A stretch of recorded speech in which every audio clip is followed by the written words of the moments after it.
Welcome to humanity. This is our one.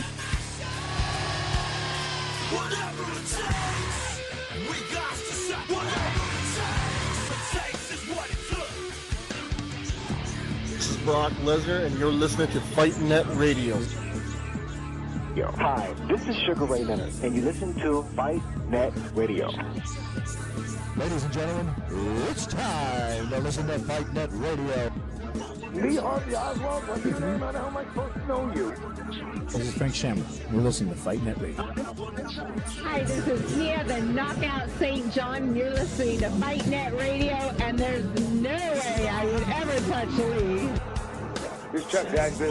I am Stephen Bonner, and you're listening to Fight Net Radio. Dan Henderson, you're listening to Fight Net Radio. Everybody, welcome to Fight Net Radio, where Lee's burning every bridge there is out there. All right. Hi, this is Manny Pacquiao. I'll fight anybody on FightNetRadio.com. Hey, I'm the king of the world! Hold it, you're not that crazy. I'm a bad man! I took up the world!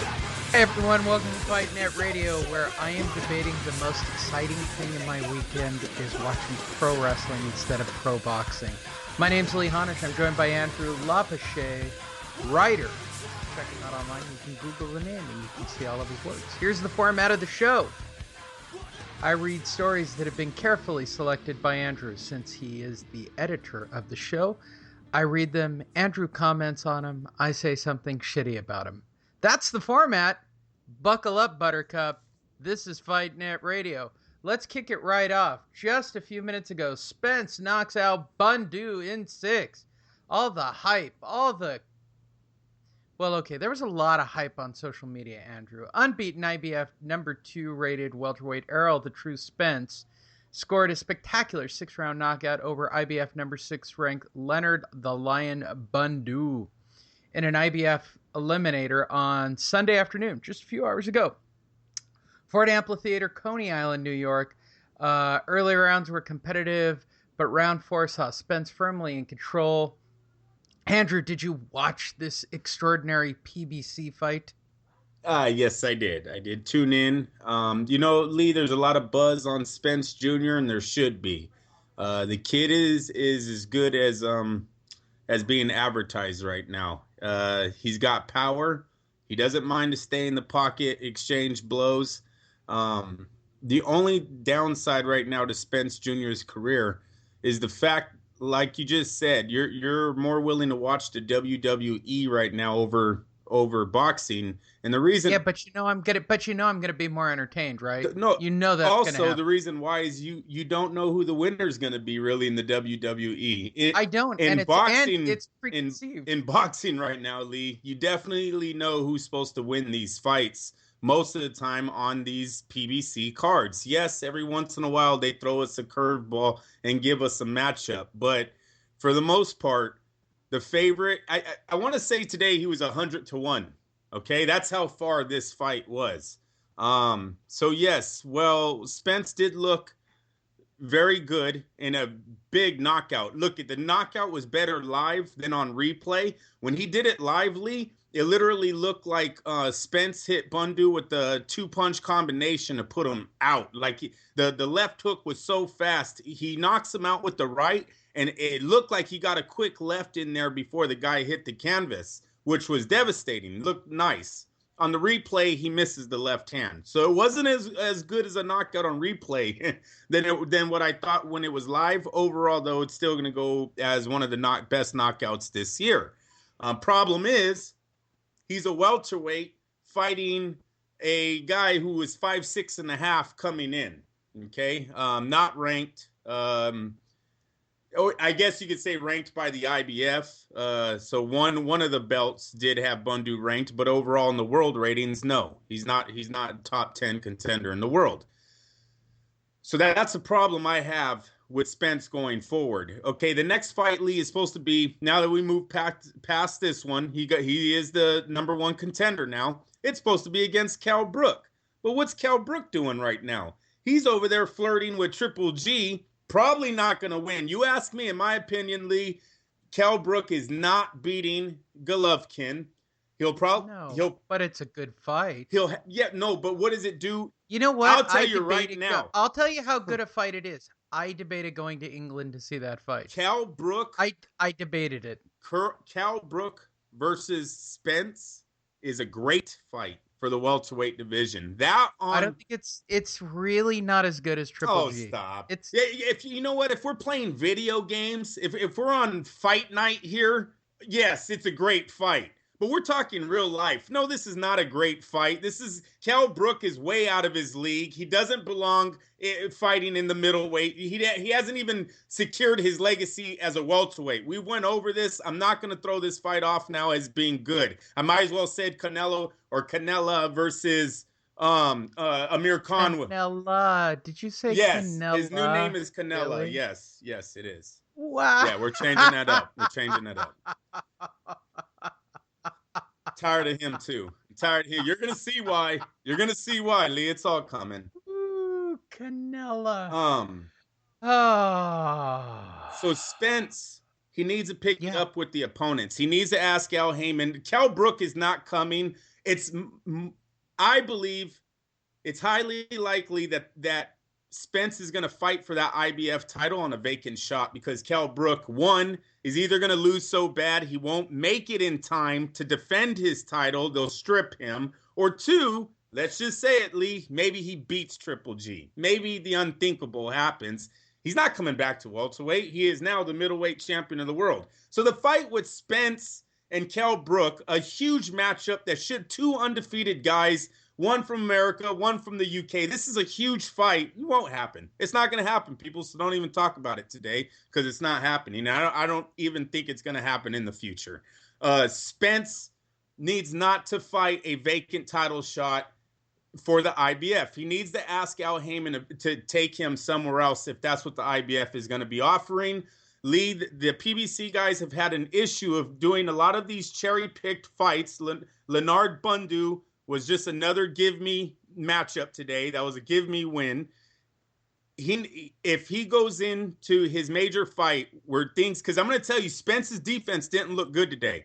That is one negative that I had. I thought Bundu, who had like a 4 or 5 inch disadvantage in reach, actually connected with way too many power shots. So don't know if it was a thing where Spence just didn't respect the power of Bundu, or if Bundu was actually getting in and actually showing maybe a little bit of flaws that Spence has in his defense. So either way, he was touched a lot by a guy who's not ranked top 10. When he fights someone with the higher caliber skill level, he's going to have to know how to react to certain situations. For example, I don't think Danny Garcia knows how to react when the going gets tough because he's been given too many soft fights. Gary Russell Jr. was a victim of that. Leo Santa Cruz was a victim of that. There's levels in the sport that you have to get through before you're actually in your prime. Just because you're undefeated and 28 doesn't make you in your prime in this sport. There's certain levels, these matchmakers, these guys that work for the big promotional companies, they know what level their fighters are at. They know how to work them up until you get to your big proving point. And right now, those proving matches are what the boxing world's not seeing. Yeah, what you said. It was a good day, Lee. It was. Ooh, what was that? He did look, that was me drinking coffee. He did look like the truth. I'm going to tell you, Spence looks really good. I just need to see it against now a top 10 opponent. You know, we got to stop saying he's 21-0 now. He's been doing this, 3-4 years. We got to quit with the tomato cans. It's time to pick it up on all the PBC guys. That was passionate. That was impassioned. I really like that. News of the week brought to you by Nobody and Nothing. Nobody and Nothing. When you're looking for nothing and want to spend nothing, check out Nobody for Nothing. Use offer code 0 and get nothing at half price. Starting right off with Miguel Cotto denies rumor of negotiations between himself and Yuriorkis Gamboa.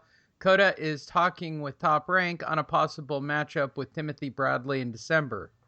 Great matchup for both, looking to make a run at 147 to 154 still. Andrew, what do you know? I like this fight, Lee. I like this fight. Look, at least this proves that both guys are still in it to win it. If Timothy Bradley beats Miguel Cotto, he stays exactly where he's at. That's on top of the welterweight division. He's top 3 at least. I think Manny's probably going to still be ahead of him with the win. But Timothy Bradley's name stays right there. And on the other hand, Miguel Cotto immediately turns himself back into a headliner with a huge win over a guy like Timothy Bradley. So this is a big win for both. Definitely take Cotto's name off the retirement list where I had him last week because of this opponent. Now we just need to see if it's going to get made. I believe, Lee, this fight gets made because Timothy Bradley has never been a complainer during negotiations. He follows Bob Arum. I didn't know how to say that without being sounding rude, but he listens to Bob Arum. We've never heard of Timothy Bradley bringing up any kind of issues with his promoter or with other fighters. So I think with Cotto clearly running the negotiations, he's a diva. He likes all the power. Timothy Bradley will give him that. Make what, $3-5 million probably off of this pay-per-view fight, and he'll be fine with it. And for me, I like Timothy Bradley in this matchup. So even at 150, if they do a catch weight at 150, because I don't think Cotto wants to go back to 147. If they do a catch weight at 150, I still would have Timothy Bradley as a favorite because he throws way more punches than Miguel Cotto. There's a good power advantage Cotto has coming into this fight. Timothy Bradley's been in tough fights before. He's been in with heavy-handed fighters. He's gotten through it. I don't see it changing with Miguel. Okay. Nothing more you want to add? No, sir. Doing very good. It's a short list this week. HBO ready to announce garbage fight between David Lemieux and Curtis Stevenson at the middleweight division, but both fighters have been linked, and both fighters have already been KO'd by Triple G, so a possible avenue could set up a fight for Canela and his next fight in the near future. I get where you're going with this. You're very angry about Canelo. Lee, where else are they going? And by the way, for the people who don't listen to the history of this show, let me explain. Andrew lost money on Canelo a long time ago. That has nothing to do with it. And that's what this is about.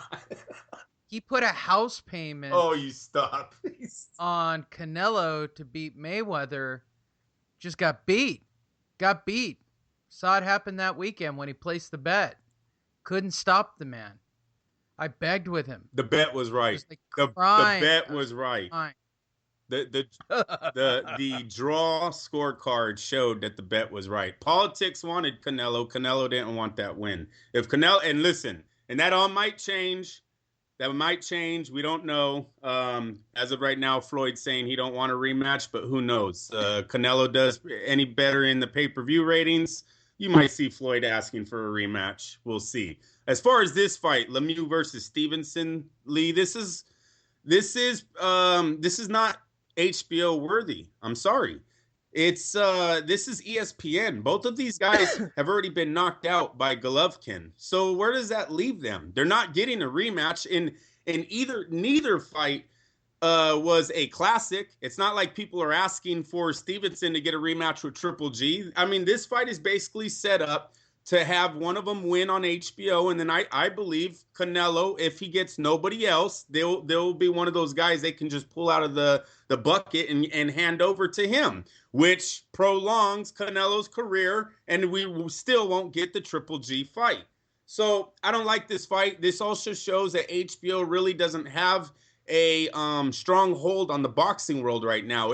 They need, it might need a new management. It might need some new upper bosses in HBO league because they really are not demanding the fights from the promoters, and they're not giving the fans their money's worth on some of these headliners. I mean, last week we went through a whole list of the fights that are leading with Andre Ward in the most views for HBO. They were all one-sided mismatches. None of them were fights where both guys were champions, or it was 50-50 and the whole world was watching. We are been given card after card with mismatches. And even though Lemieux versus Stevenson isn't a mismatch, it's a fight that doesn't deserve HBO eyes. I mean, it's just we're paying good money to watch the best of the best. And I'm sorry, Lemieux Stevenson is not the best of the best. And just because it gives us a good